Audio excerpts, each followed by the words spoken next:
नमस्कार, आप देखना शुरू कर चुके हैं न्यूज़ संभाग।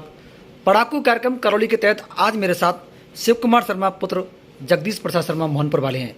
शिव कुमार शर्मा का सहायक प्रोफेसर में अभी चयन हुआ है। अंग्रेजी के सहायक प्रोफेसर बनेंगे और पूरे राजस्थान में 6वीं रैंक प्राप्त हुई है। अभी 132 जो कॉलोनी है उसमें रहते हैं। शिव कुमार शर्मा के पिताजी का नाम जगदीश जी है और इनकी धर्मपत्नी भी करौली की रहने वाली हैं। शिव कुमार जी, आपको बहुत बहुत शुभकामनाएं न्यूज़ संभाग की ओर से। Thank you sir.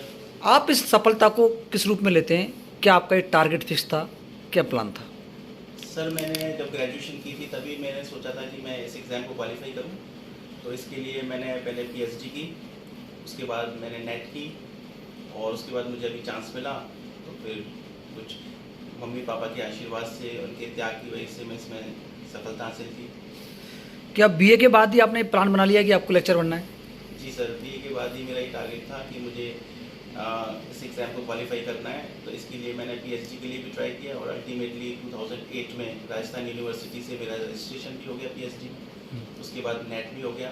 तो वो यही टारगेट था, इसीलिए मैंने ये सब किया। उसके बाद आप स्कूल लेक्चर कब बने? आपकी पोस्टिंग कब की है? 2011 में मैं सेकेंड ईयर टीचर था। ये तीनों भाई बहन एक साथ पोस्टिंग हुए थे? जी, हम तीनों बहन भाइयों का एक साथ ही सिलेक्शन हुआ था और तीनों की अंडर 100 रैंक आई थी। जी, फिर उसके बाद 2015 में मेरा स्कूल लेक्चरशिप में हो गया और तब से मैं स्कूल लेक्चरर हूँ।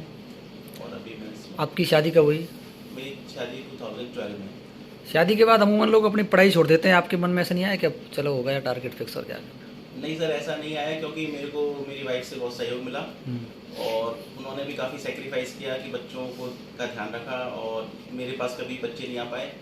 और मेरे मम्मी पापा ने भी मुझे बहुत ज़्यादा सपोर्ट किया, मॉरली सपोर्ट किया। उन्होंने भी मेरे लिए किसी भी तरीके की पढ़ाई में डिस्टर्बेंस होने नहीं दिया। बच्चों को रखना और जो भी काम है उन्होंने बहुत सहयोग किया। आपका पढ़ाई का तरीका क्या था? मतलब आप वो स्कूल में नौकरी करते थे, घर पे भी काम थे, फिर समय कैसे निकालते थे परिवार के लिए, पढ़ाई के लिए, सब क्या? सर, मेरा ये टारगेट रहता था कि जितना भी मैक्सिमम टाइम, यदि मुझे 1 मिनट का टाइम मिल रहा है, आधा घंटे का टाइम मिल रहा है, तो मैं उसको पढ़ाई के लिए यूटिलाइज करने की कोशिश करता था। यही मेरा था। मेरा ऐसा कोई टाइम फिक्स नहीं था कि मुझे इतने घंटे पढ़ना है, क्योंकि कई बार ऐसा होता था 2-2, 3-3 दिन तक नहीं भी पढ़ पाता था। और कभी मुझे मौका मिलता था तो मैं जितना भी टाइम मिलता था वो पढ़ने के लिए देता था। अधिकतर समय रात में देते होंगे पढ़ाई के लिए आप? सर, ऐसा फिक्स नहीं था, लेकिन जब भी मुझे टाइम मिलता था तो मैं पढ़ने के लिए देता था। अगर ये माने औसत कितने घंटे होते होंगे लगभग आपके? सर, औसत तो मैं नहीं बता पाऊंगा, लेकिन मेरा यही था जितना भी मैक्सिमम टाइम मेरे को मिलता था। तो क्योंकि मेरा जॉब भी था, फिर शादी भी हो चुकी थी, तो जितना भी मुझे मिलता था मैं टाइम। आपको और क्या शौक है? खेल का कोई शौक है? सर, क्रिकेट का है। क्रिकेट का खेल? कभी क्रिकेट खेले इस दौरान?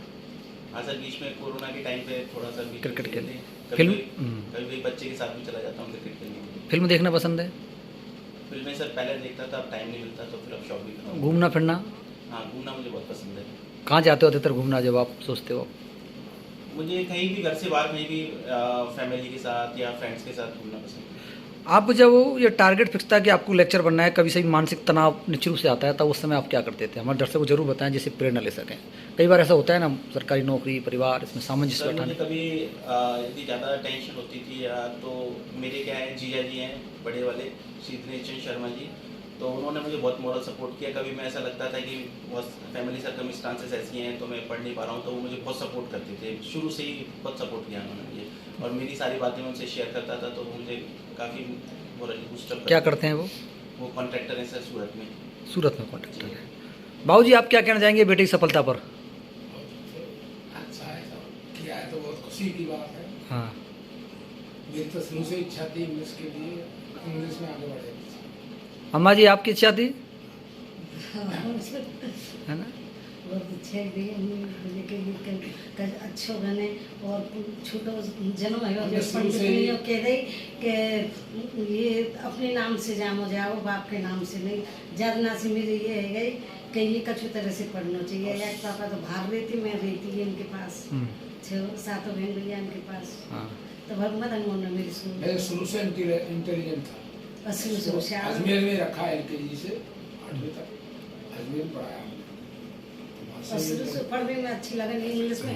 और इंग्लिश की इनकी अच्छी वही जाते जो 5 मीनिंग दे के जाते, जब 6 महीने हम आते, 5 लगातार कॉपी न भर कर अब तो बीती गई। शुरू से थे।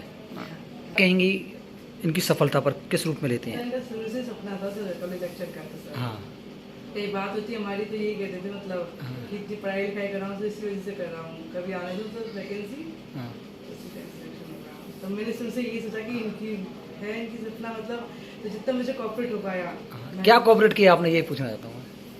सर क्या कोऑपरेट किया बताइए शिव कुमार जी, सर थोड़ा एक ऐसे बताएं जिससे लोग आपसे प्रेरणा से ले सकें। कॉपरेट ये है, इससे बड़ी क्या बात होगी कि मैं इस रूम को बंद करके और यहाँ इस कमरे में बैठा रहता था, बच्चे मेरे पास नहीं आते थे, कोई भी सारे काम इवन मैं यहीं से आवाज़ लगा के कहता पानी चाय, तो ये किसी भी कंडीशन में होती थी, चाहे ये सोती हुई हैं तो ये उठ के आके और मतलब किसी भी काम को कर रही है बीच में उसको छोड़ के पहले मेरे काम को करती थी। मतलब बच्चों से भी ज़्यादा इन्होंने मतलब मुझे प्रेफरेंस दी। मेरी बच्चा भी यदि पानी मांग रहा है मैं मांगूँ तो पहले मुझे दे देती है। सर बाहर के काम में स्कूटी से मैं स्कूटी चलाना जानती हूँ, सारे बाहर के काम में कभी ये नहीं कि तो सब्जी ले आओ या परचूना ले आओ, ग्रोसरी कुछ भी आइटम सारा कुछ मैं मैनेज करूँगी, आप सिर्फ पढ़ लो मतलब। तो अब सपना पूरा हो गया? हाँ सर बहुत खुशी है सर मुझे। बहुत खुशी है। तो अब आप इनको काम बताना शुरू कर दोगे? अब मेरा टाइम है तो मैं पढ़ाई करूँगी। आप अब टीचर बनना चाहते हैं? हाँ सर ये कुछ बनना है वही बनूंगी। क्यों, आपका ही सपना कैसे है टीचर बनने का, क्या सोचा नहीं है? सर मेरा कोई सपना नहीं, मैं पहले ही बोलते शादी के टाइम पे कि आप जैसे करोगे वैसे रहूंगी सर, जैसा चाहोगे। इनको शुरू से जॉब वाली लगी पसंद ही नहीं थी, तो ठीक है चलेगा। तो अब टीचर बनेंगे अभी जी? अब इन्होंने अपनी इच्छा जाहिर की कि मैं पढ़ना चाहती हूँ और मैं भी चाहती हूँ मेरी नौकरी लगे, तो मैंने कहा ठीक है आप तैयारी करो, मैं फ्री हूँ। हाँ अब आप जो फ्री हो गए। जिम्मेदारी इन्होंने निभाई है वो मैं निभाऊंगा। आप एक आदर्श कपल है, शादी के बाद व्यक्ति सफल होता है, तो आप इसको हमारे दर्शकों को क्या संदेश देना चाहते हैं, वो किस प्रकार मेहनत करे, क्या एडजस्टमेंट करे, क्या? मैं ये कहूँगा कि यदि हस्बैंड वाइफ में अच्छी ट्यूनिंग है, एक दूसरे को वो कोऑपरेट कर रहे हैं, एक दूसरे को समझने की कोशिश कर रहे हैं। और मैं तो ये कहूँगा सर, मैं कई बार थोड़ा सा क्या है थोड़ा सा एग्रेसिव भी हो जाता था, कई बार ऐसे बहुत ज़्यादा, लेकिन मेरी वाइफ आज तक कभी भी एग्रेसिव नहीं हुई ना। मैं कभी तेज आवाज़ में भी बोल देता था तो ये उसको बिल्कुल माइंड नहीं करती थी, और सेम हमेशा हंसमुख रहती थी। मैं टेंशन में कितनी बड़ी टेंशन है हमेशा हंसती रहती है। और सारे रिलेशंस भी इन्होंने निभाए, मैंने तो कोई रिलेशंस भी नहीं निभाए, कहीं शादी किसी में जाना, रिलेटिव्स की सिस्टर्स के यहाँ जाना वगैरह, तो यही सारा काम किया इन्होंने। आप एग्रेसिव नहीं होते हो कभी? नहीं सर हैं, गुस्सा भी नहीं आया कभी? कभी कुछ नहीं। आपका पियर कहाँ है? सर चटिंग नाम। चटीक नाम है आपका पियर है। आप दोनों के लिए बहुत बहुत धन्यवाद।